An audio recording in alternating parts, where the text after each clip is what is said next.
జోడించి వేడుకుంటున్నారు. యోగాసనాలతో నిరసన వ్యక్తం చేస్తున్నారు. అయినా వారి పిల్లల భవిష్యత్తుకు వెలుగు ఎప్పుడు వస్తుంది?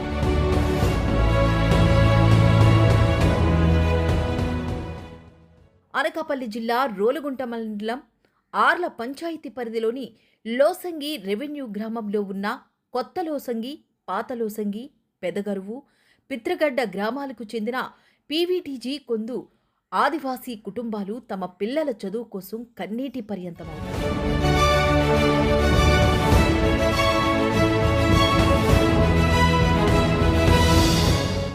312 మంది జనాభాతో కొండ శిఖర ప్రాంతంలో జీవనం సాగిస్తున్న ఈ గిరిజన గ్రామాల్లో 1వ తరగతి నుంచి 5వ తరగతి వరకు చదివే 60 మంది చిన్నారులు ఉన్నారు. కానీ వారికి సొంతంగా ఒక పాఠశాల లేదు. చిన్నారుల కోసం ఒక అంగన్వాడీ కేంద్రం లేదు. స్కూలుకు వెళ్లాలంటే చిన్నారులు 3 కిలోమీటర్లు నడవాల్సిన పరిస్థితి.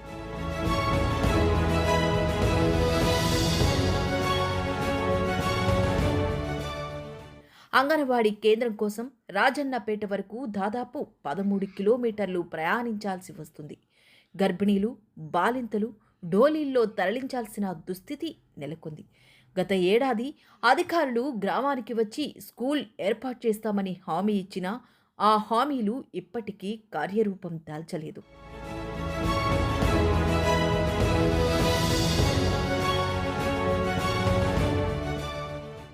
ప్రత్యామ్నాయ పాఠశాలలు ఏర్పాటు చేసిన స్థానికులకు ఉపాధి అవకాశాలు కల్పించకపోవడం, కొండ దిగువ ప్రాంతాల వారికి బాధ్యతలు అప్పగించడం వల్ల విద్యార్థుల భవిష్యత్తు ప్రశ్నార్థకంగా మారింది.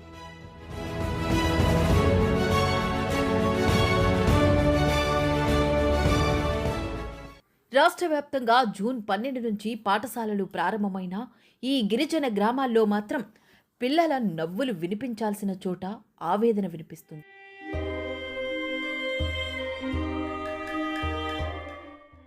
గ్రామానికి స్కూల్ కావాలి కోరుకుంటున్నాం. గ్రామానికి స్కూల్ కావాలని కోరుకుంటున్నాం. గ్రామం మాకు స్కూల్ ఇవ్వాలి.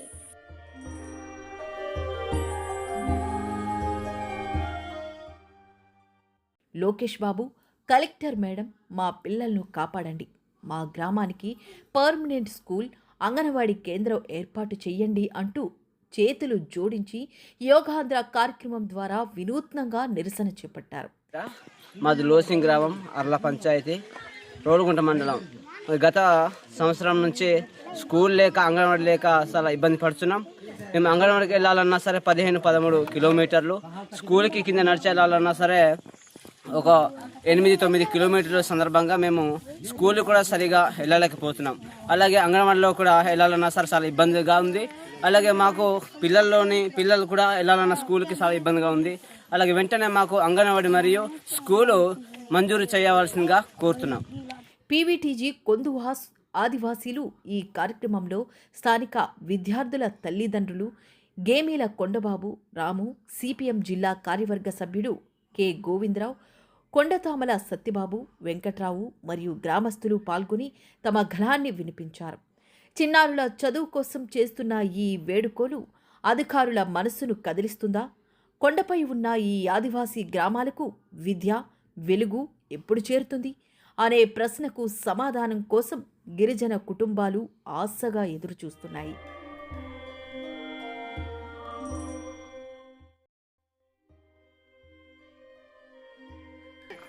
అనకాపల్లి జిల్లా రోలుగుంట మండలం అర్ల పంచాయతీ లోసింగ్ గ్రామంలో 60 మంది విద్యార్థులు 1 నుంచి 5వ తరగతి చదువుతున్నట్టుగా 2025 అలాగే 6 నెలలో గౌరవ్ డిఓ గారు, అలాగే ఎంఆర్ఓ, అలాగే ఎంపీడీఓ అధికారులందరూ కూడా లోసింగ్ గ్రామాన్ని సందర్శించారు. దీనికి పర్మనెంట్ స్కూల్ ఇస్తామని చెప్పేసి జిల్లా కలెక్టర్ గారికి అప్పుడు ఆర్డీఓ గారు ఒక లెటర్ కూడా తయారు చేశారు. అయితే ఆల్టర్నేట్ స్కూళ్ళు అనేది లోసింగి గ్రామానికి, పిత్రిగడ్డ గ్రామానికి ఇస్తున్నారు. ఆల్టర్నేట్ స్కూల్లో టీచర్గా చెప్పాలంటే డిగ్రీ పాస్ అయి ఉన్నవే ఉండాలి. కానీ ఇక్కడ డిగ్రీ పాస్ అయిన లేకపోవడం వల్ల ఎడ్యుకేషన్ అధికారులు వేరే వాళ్ళని రిక్రూట్ చేసి ఇక్కడ లోకల్ ఉన్న వాళ్ళకి టీచింగ్ చెప్పిస్తారు. దీనివల్ల డబ్బులు 10 ఇచ్చిన జీతం కూడా 6 నెలలు ముందుగా రావు, ఎప్పుడో అయిపోయిన తర్వాత వస్తాయి. దీనివల్ల ఏమవుతుందంటే పర్మనెంట్గా స్కూల్ లేకపోవడం వల్ల విద్య అభ్యసించడానికి చాలా ఇబ్బందిగా పడుతుంది. ఈ యోగాంధ్రలో మాకు ఒక స్కూల్ ఇవ్వాలని, అలాగే మా పిల్లలకి స్కూల్ కావాలని చెప్పేసి, అంగన్వాడీ సెంటర్ కావాలని చెప్పేసి ఈరోజు యోగా ద్వారా ప్రభుత్వానికి నిరసన విద్యార్థులు తల్లిదండ్రులు తెలియజేయడం జరుగుతుంది. ఎందుకంటే గౌరవ కలెక్టర్ గారు, అలాగే గౌరవ విద్యాశాఖ మంత్రి వారిలు ఈ లోసింగ్ గ్రామం అనేది రెవెన్యూ ఒక గ్రామం. ఈ గ్రామంలో సుమారుగా 280 మంది 300 మంది జనాభా ఉన్నారు.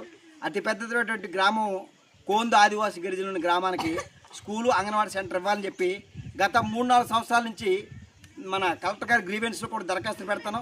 అనేక పత్రికలు కూడా బాగా రాసి, కానీ లాస్ట్కి వచ్చేటప్పటికి మాత్రం ఆల్టర్నేట్ స్కూల్ ఏదో 7 నెలలు 8 నెలలు ఇస్తున్నారు. దీనివల్ల చదువుకి ఇబ్బంది పడుతున్నారు. అదే కిందనైతే ప్రతి ఊరికి బస్సులు వస్తాయి, అక్కడ స్కూళ్ళు ఉంటాయి కానీ టీచర్లతో ఉంటారు కానీ పిల్లలు ఉండరు. అదే ఈ కొండ మీద అయితే పిల్లలు ఎక్కువ మంది ఉన్నారు, స్కూల్ లేదు. అందుకని మీ స్కూల్ ఇవ్వాలని చెప్పేసి యోగాంధ్ర సందర్భంగా యోగాతో ప్రభుత్వానికి తెలియజేయడం జరిగింది.